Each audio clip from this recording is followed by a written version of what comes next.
We were investigating the bell before. Did any of that transfer over here? The bell, which was approximately 15 feet high, 12 feet in diameter, it had two counter-rotating drums on the upper section of the bell. There was a central shaft that went down the center of the craft that terminated in what's called the thermos bottle. And from the Germans' own documents, we know that a chemical called cerium-525 was actually pumped into this vehicle, and that represented the plasma vortex that was created by this craft. Is this some kind of writing or inscription around the base? Back in December 9th, 1965, we had an almost identical looking craft crash in the woods of Kecksburg, Pennsylvania, and it too had the same or similar hieroglyphic writing. Kecksburg, Pennsylvania, 1965. A strange-looking craft allegedly crashes, and it looks a lot like the Glocke. Thousands of people see it, and they even have a monument there now. Now, supposedly, it was carted off by the military.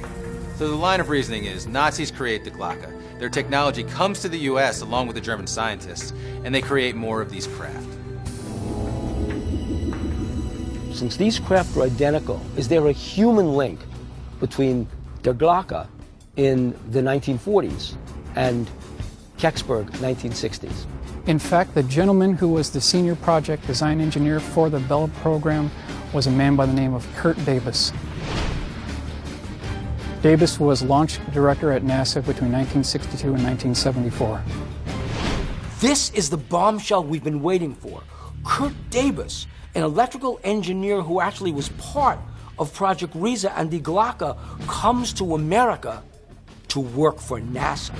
He winds up the launch director of NASA in the 1960s, just when the event at Kecksburg takes place in December 1965. This is the proof that I need that some of the UFOs we see are man-made.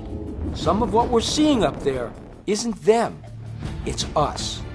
When you spend $400 billion per year on classified black budget programs, you are going to get something for your money. And where would you keep those flying saucers? You would keep them at Edwards North Base Complex. You would keep some of them at MacDill Air Force Base. You would keep some of them at Wright-Patterson Air Force Base. Remaining craft are at the remote test site in Nevada. At Area 51? At Area 51.